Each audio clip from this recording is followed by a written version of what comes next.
여러분, 당뇨병은 절대로 단순한 병이 아닙니다. 지금 이 순간에도 매년 전 세계에서 500만 명 이상이 당뇨 합병증으로 목숨을 잃고 있습니다. 당뇨병은 단순히 혈당이 높다는 문제가 아닙니다. 이 병은 망막 합병증으로 시력을 잃게 하고 결국 아무것도 보지 못하게 만들 수 있습니다. 또한 신장을 손상시켜 평생 혈액투석에 의존해야 하기도 합니다. 게다가 발에 괴사가 생기고 상처가 아물지 않아 결국에는 발가락이나 발 전체를 절단해야 하는 상황에 이르기도 합니다. 무엇보다 무서운 것은 당뇨병이 조용히 동맥경화를 진행시켜 심근경색과 뇌졸중의 위험을 몇 배나 높인다는 점입니다. 단 한순간에 생명을 앗아갈 수 있는 것입니다. 한국에서도 65세 이상 노인 3명 중 1명이 당뇨병을 앓고 있습니다. 그러나 그중 절반은 자신이 당뇨병 환자인지도 모른 채 살아갑니다. 그러다 병을 알게 될 때쯤에는 이미 늦어 합병증이 나타나 응급실로 실려가는 경우가 많습니다. 이것이 바로 당뇨병의 무서움입니다. 당뇨병은 생명을 앗아갈 뿐만 아니라 그 뿌리는 바로 우리의 일상 습관에서 시작됩니다. 흰쌀밥, 국수빵, 심지어 단 과일을 먹으면 모두 포도당 혈당으로 변합니다. 이때 췌장은 인슐린이라는 호르몬을 분비하는데 이는 혈당이 세포 안으로 들어가 에너지로 쓰이게 하는 열쇠와 같습니다. 하지만 정제된 탄수화물과 단 음식을 많이 먹고 운동이 부족하며 뱃살이 늘어나면 세포는 점점 인슐린에 저항하게 됩니다. 인슐린은 여전히 나오지만 세포의 자물쇠는 굳게 닫혀 혈당이 세포 안으로 들어가지 못하고 혈액 속에 쌓이게 되는 것입니다. 처음에는 췌장이 버티며 더 많은 인슐린을 분비하지만 수년 동안 혹사당하면 결국 지치고 인슐린 분비가 줄어들면서 혈당이 급격히 올라갑니다. 이것이 바로 제2형 당뇨병이 생기고 악화되는 기전입니다. 노인에게는 또 다른 위험 요소가 있습니다. 위액 분비가 줄어들어 단백질 흡수가 떨어지고 근육이 점점 줄어듭니다. 근육은 우리 몸에서 가장 큰 혈당 창고이기에 창고가 작아지면 혈당은 더 쉽게 올라갑니다. 또한 식이섬유, 마그네슘, 크롬, 아연이 부족하면 인슐린의 작용은 더욱 불안정해집니다. 결국 밥은 많고 채소와 단백질은 부족하며 운동은 하지 않는 생활이 당뇨병을 키우는 비옥한 토양이 되는 것입니다. 저는 김용태 박사입니다. 서울대학교 병원에서 30년 넘게 근무하며 특히 어르신들을 위한 부드럽고 현실적인 치료 방법을 계속해서 연구해 왔습니다. 평생 동안 수천 명의 당뇨병 환자를 만나왔습니다. 어떤 분은 온갖 약을 다 써봐도 혈당이 안정되지 않았고 어떤 분은 병을 가볍게 여겨 뒤늦게 신장 기능이 망가져 평생 혈액투석을 하게 되기도 했습니다. 그러나 반대로 식사나 생활 습관에서 몇 가지 사소한 것들만 바꿨을 뿐인데 혈당이 점차 안정되면서 약을 더 늘리지 않고도 관리가 가능해진 분들도 계십니다. 오늘 말씀드릴 분은 이재식 씨, 제 환자 중 한 분입니다. 올해 68세로 은퇴하셨고 아내와 손자와 함께 살고 계십니다. 저를 만나기 전 이 씨는 은행원으로 일하셨고 성실하고 규칙적인 삶을 살아오신 분이었습니다. 하지만 그런 생활 덕분에 운동을 거의 하지 않았고 매일 8시간 이상 책상에 앉아 지내는 일이 일상이었습니다. 은퇴 후에는 손주를 돌보며 집에서 지내셨습니다. 식사는 주로 흰쌀밥, 싱거운 국, 김치, 그리고 약간의 비계 고기였습니다. 매일 오후에는 이웃들과 차를 마시며 떡이나 단 과일을 몇 개씩 즐겨 드셨습니다. 본인은 전혀 모르고 계셨습니다. 그렇게 단순하고 익숙한 식사와 간식들이 사실은 혈당을 하루하루 서서히 끌어올리는 원인이었다는 것을요. 저를 찾아오셨을 때 특별히 눈에 띄는 증상은 없었습니다.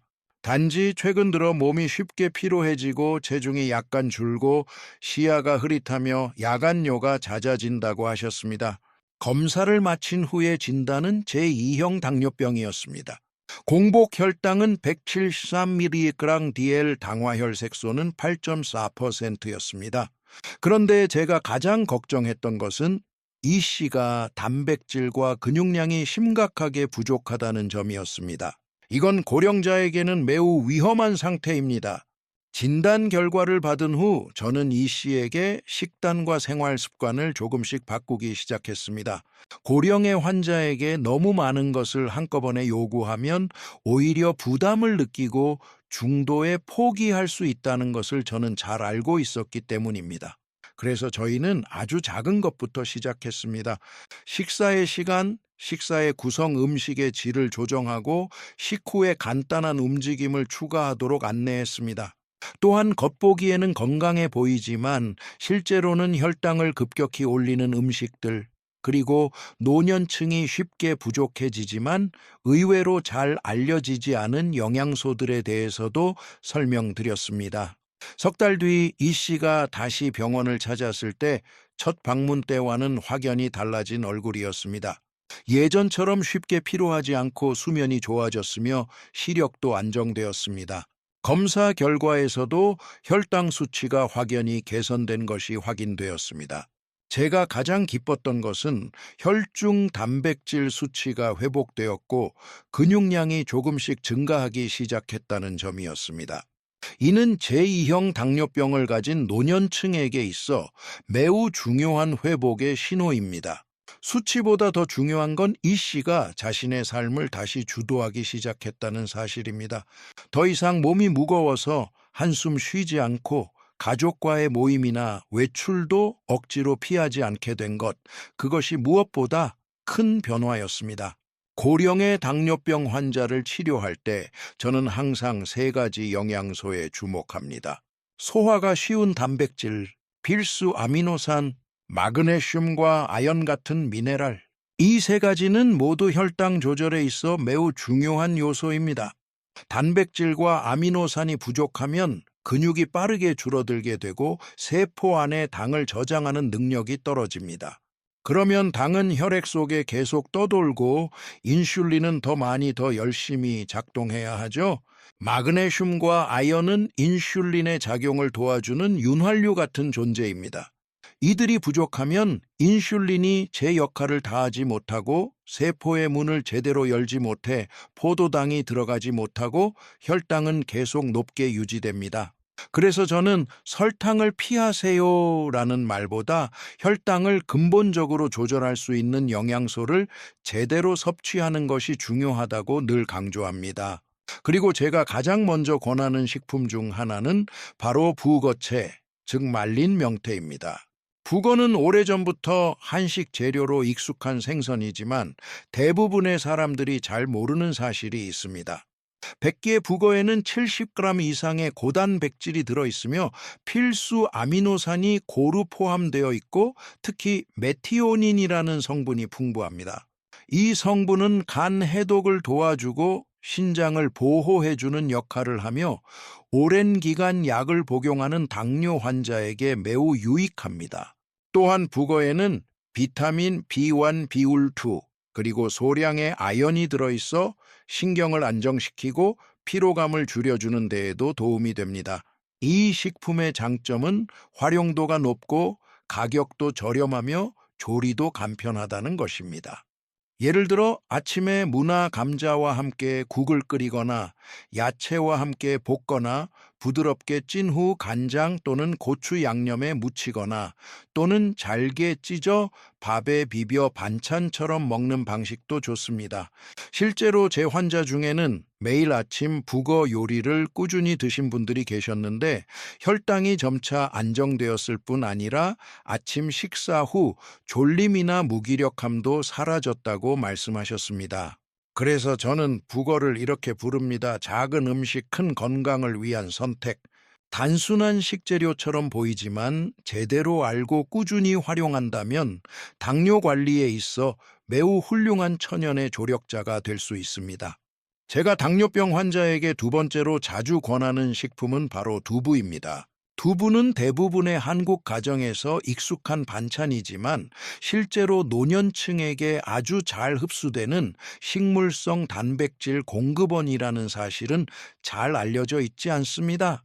고기나 생선에 비해 두부는 신장에 부담을 주지 않으며 이소플라본, 이소플라보네이라는 식물성 활성 물질을 함유하고 있어 골격을 보호하고 노년기의 호르몬 균형에도 도움을 줄 수 있습니다. 특히 폐경 이후 여성에게 매우 유익한 성분입니다. 부드러운 두부 100개는 약 15개 단백질이 들어있으며 조직이 부드럽고 소화가 쉬워 노인의 체내 흡수율이 매우 높습니다. 이는 특히 식욕이 낮거나 저작 기능이 약하거나 소화 기능이 약화된 고령자에게 매우 중요합니다. 단백질 외에도 두부는 칼슘, 철분, 마그네슘도 함유하고 있어 뼈, 혈액, 그리고 인슐린 작용에도 필수적인 미네랄을 보충해 줍니다. 무엇보다도 두부는 혈당을 거의 올리지 않기 때문에 저녁에도 안심하고 섭취할 수 있습니다. 두부는 조리 방법도 다양해서 환자들에게 이렇게 추천합니다. 아침에는 찐 두부 또는 된장국에 두부를 넣어 먹기, 점심에는 두부를 버섯이나 야채와 함께 조림으로, 저녁에는 차갑게 식힌 두부를 간장과 참기름에 묻혀서 부담 없이 가볍게 섭취. 저는 환자분들께 이렇게 자주 말씀드립니다. 고기를 잘 씹기 어려우시면 두부에게 그 역할을 맡기세요. 당뇨를 관리하는 여정 속에서 두부는 믿고 의지할 수 있는 식재료입니다. 영양가 높고 가볍고 먹기 쉽고 다양하게 활용할 수 있으며 노년층의 일상 식단에 딱 맞는 음식입니다. 제가 소개하고 싶은 세 번째 식품은 병아리콩 치크피스입니다. 이 콩은 고소하고 부드러운 맛으로 먹기 쉽고 최근 몇 년 사이 한국에서도 점점 더 인기를 얻고 있는 식재료입니다. 저는 당뇨병 환자들에게 병아리콩을 자주 추천합니다. 왜냐하면 병아리콩은 식물성 단백질과 수용성 식이섬유를 동시에 풍부하게 함유하고 있기 때문입니다. 단백질은 근육을 유지하고 안정시키는 데 도움을 주며 수용성 식이섬유는 장에서 당분의 흡수를 늦춰 식후 혈당이 급격히 상승하는 것을 막아줍니다. 삶은 병아리콩 100개는 약 18, 20개 단백질과 8개 식이섬유가 들어있으며 이외에도 필수 아미노산, 비타민 B군, 철분, 아연, 엽산까지 다양하게 포함되어 있습니다. 피로감 경미한 빈혈 혹은 소화불량 증세가 있는 고령 환자에게 병아리콩은 매우 유익한 선택입니다. 또 하나의 큰 장점은 병아리콩의 혈당 지수 GI가 매우 낮다는 점입니다. 그래서 흰쌀밥이나 빵처럼 식후 혈당을 급격히 올리는 일이 거의 없습니다. 병아리콩은 다양한 방식으로 조리할 수 있습니다. 부드럽게 삶아서 샐러드에 넣거나 밥과 함께 곁들여 먹기, 곱게 갈아 크림 수프로 만들기, 오븐에 구워 바삭한 간식으로 활용하기, 혹은 죽이나 국에 갈아 넣어 농도와 영양을 동시에 높이기. 저는 환자들에게 병가리콩을 한 번에 넉넉히 삶아 소분 냉동해 두었다가 먹을 때마다 꺼내어 사용하는 방법을 권장합니다. 이렇게 하면 단백질과 식이섬유를 안정적으로 간편하고 안전하게 섭취할 수 있습니다. 저에게 병가리콩은 마치 하나의 작지만 꽉 찬 영양 은행과도 같습니다. 혈당을 조절하고 몸을 보호하는 여정 속에서 병아리콩은 조용하지만 강력한 동반자로서 모든 고령 당뇨 환자에게 한 번쯤 꼭 추천해보고 싶은 식품입니다. 아무리 건강에 좋은 식품을 먹고 아무리 매일 식단에 성실히 포함시키려 노력하더라도 먹는 방식, 시간, 그리고 함께하는 습관이 잘못되어 있다면 결국 원하는 결과에 도달하기는 어렵습니다. 저는 실제로 이렇게 말씀하시는 환자분들을 자주 만납니다. 저는 정말 간단하게 먹어요. 흰쌀밥에 채소만요. 하지만 바로 그 잘못된 단순함이 몸에 필요한 영양을 빼앗고 혈당을 올리며 근육을 감소시키고 결국 지속적인 피로로 이어지게 됩니다. 잘못된 식습관은 노력이 부족해서가 아니라 올바른 이해가 부족해서 생깁니다. 그래서 오늘은 여러분께 당뇨 관리에 있어 흔히 범하는 몇 가지 잘못된 식사 습관을 소개해 드리려 합니다. 겉보기에 사소해 보여도 이 작은 습관들이 여러분의 혈당 조절 노력을 조용히 무너뜨리고 있을지도 모릅니다. 제가 진료하면서 가장 자주 마주치는 잘못된 습관 중 하나는 그냥 단순하게 먹는 게 몸에 좋다는 생각입니다. 많은 분들이 흰쌀밥의 삶은 채소 맑은 국 정도로 식사를 하십니다. 단백질이나 좋은 지방은 거의 없지요. 하지만 이렇게 단순한 식사는 혈당을 빠르게 올리면서도 몸이 회복하고 근육을 유지하는 데 필요한 영양소는 부족하게 만듭니다. 시간이 지나면서 근육은 줄고 기운이 없고 몸은 항상 피로한 상태가 지속됩니다. 또 어떤 분들은 아예 아침을 거르고 저녁에 한꺼번에 많이 드시기도 합니다. 이런 식사 방식은 낮 동안 혈당을 불안정하게 만들고 저녁에는 간과 췌장이 쉬어야 할 시간에 과도하게 일을 하게 됩니다. 그 결과 수면의 질이 떨어지고 복부 지방이 쌓이며 다음 날 아침 혈당이 오히려 더 높게 나오는 경우도 많습니다. 또 흔히 듣는 말 중 하나가 밥 대신 과일 먹어요입니다. 과일은 건강식이지만 바나나, 망고, 포도처럼 당분이 높은 과일을 많이 먹게 되면 간이 당분을 처리하느라 중성지방이 증가하고 혈당도 생각보다 더 많이 오를 수 있습니다. 여기에 과일을 통째로 먹는 대신 주스로 마시는 분들도 계십니다. 주스는 아무리 무가당이라 해도 식이섬유가 거의 없어 포도당이 빠르게 흡수되고 혈당이 급상승하게 됩니다. 이럴 경우 췌장은 급하게 인슐린을 많이 분비해야 하고 그 결과 식사 후 금세 지치고 다시 허기가 지는 악순환이 반복됩니다. 또 나이 드신 분들 중에는 식사 대신 우유나 곡물 음료, 메가, 분말 등을 드시는 분들도 많습니다. 하지만 이런 음료는 숨은 당분과 탄수화물이 많고 단백질이나 식이섬유가 부족해 혈당이 쉽게 요동치고 포만감도 오래가지 않습니다. 마지막으로 요즘은 당뇨 환자용이라고 쓰인 제품들이 많습니다. 그런데 그 안에 들어있는 당 대체 감미료나 복합 탄수화물이 오히려 인슐린 분비를 유도하거나 혈당을 높일 수 있습니다. 이런 제품들을 안심하고 계속 먹게 되면 혈당 조절이 무너지고 간혹 췌장에 부담을 주게 되는 경우도 있습니다. 이처럼 사소하게 보이는 식습관이지만 매일 반복되면 전체 치료의 효과를 떨어뜨릴 수 있습니다. 다행히도 이런 습관들은 하나씩 고쳐 나갈 수 있습니다. 그리고 때로는 단 하나의 올바른 변화만으로도 우리 몸은 놀라울 만큼 긍정적으로 반응하기 시작합니다. 결국 아무리 잘 먹고 약을 꼬박꼬박 챙겨 먹더라도 몸이 늘 무기력하고 움직이지 않는 상태라면 혈액은 순환되지 않고 영양소는 제대로 흡수되지 않으며 췌장과 간, 신장 역시 제 역할을 하기 위한 신호를 받지 못합니다. 저는 어르신들께 종종 이렇게 말씀드립니다. 나이가 들면 매일 가볍게라도 몸을 움직이지 않으면 아무리 좋은 홍삼을 드셔도 흡수가 잘 안 됩니다.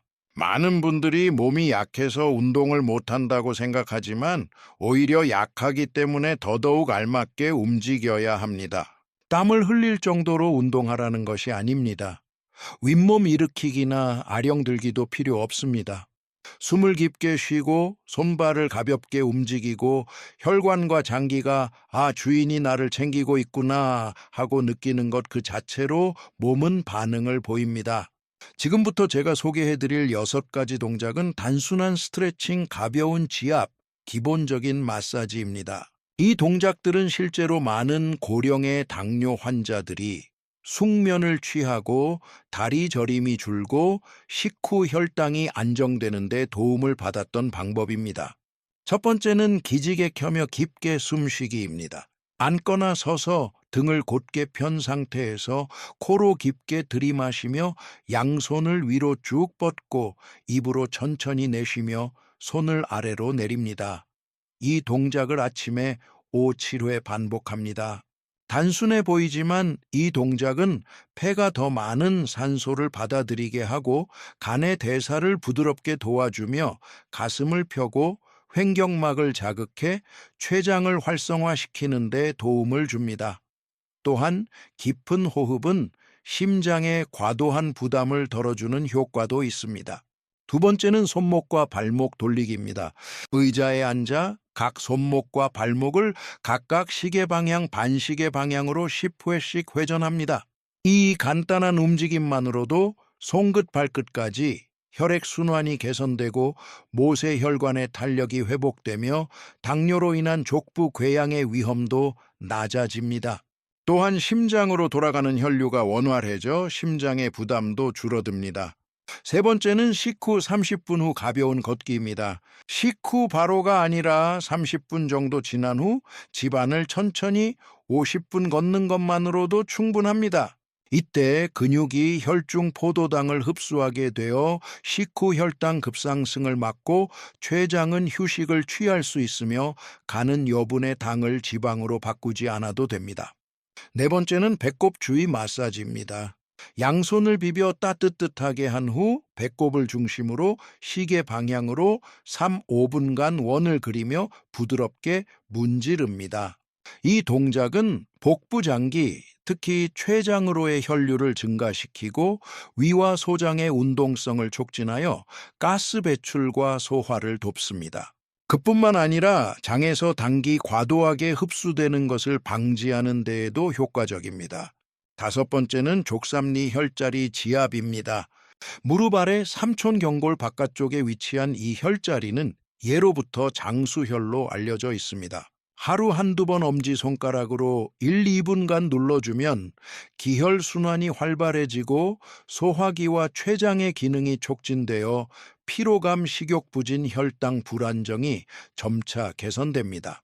여섯 번째는 태계 혈자리입니다. 발 안쪽 복사뼈와 아킬레스건 사이에 위치한 이 혈은 신장의 기와 체내 수분을 다스리는 곳입니다. 지압을 하면 혈압이 조절되고 야간 빈뇨나 가슴 두근거림이 줄어들며 자율신경계가 안정되어 인슐린 분비도 더 일정하고 안정적으로 조절됩니다. 마지막은 용천 혈자리입니다. 발바닥 앞쪽 발을 오므렸을 때 오목하게 들어가는 부위입니다. 이곳은 머리로 치솟은 열을 아래로 내려주는 혈자리로 자주 지압하면 화끈거림, 긴장, 불안감을 완화시키고 발 반사구를 통해 뇌 하수체와 내분 비계에 긍정적 자극을 줍니다. 당뇨 환자들이 자주 겪는 불면, 야간 혈당 변동에도 효과적입니다. 하루 10분 정도 따뜻한 물에 조격한 후 손으로 부드럽게 2, 3분간 마사지하면 좋습니다. 오늘 우리는 당뇨 관리를 위한 아주 기본적이지만 쉽게 놓치기 쉬운 부분들을 함께 살펴보았습니다. 식사에서의 작은 변화, 저녁 식사 후에 가벼운 움직임, 혹은 잠들기 전에 짧은 지압 하나가 몸에게 나는 지금 돌보고 있다는 신호가 될 수 있습니다. 오늘 내용이 여러분께 조금이나마 위안이 되었거나 도움이 되었다면 가족이나 지인과 공유해 주시고 필요하시다면 구독 버튼도 눌러주세요. 저는 앞으로도 어렵지 않게 따뜻하게 건강 이야기를 전해드리겠습니다. 저는 김용태입니다. 오늘도 함께 해주셔서 감사합니다. 좋은 밤 되시고 내일 아침은 더 가볍게 시작하시길 바랍니다.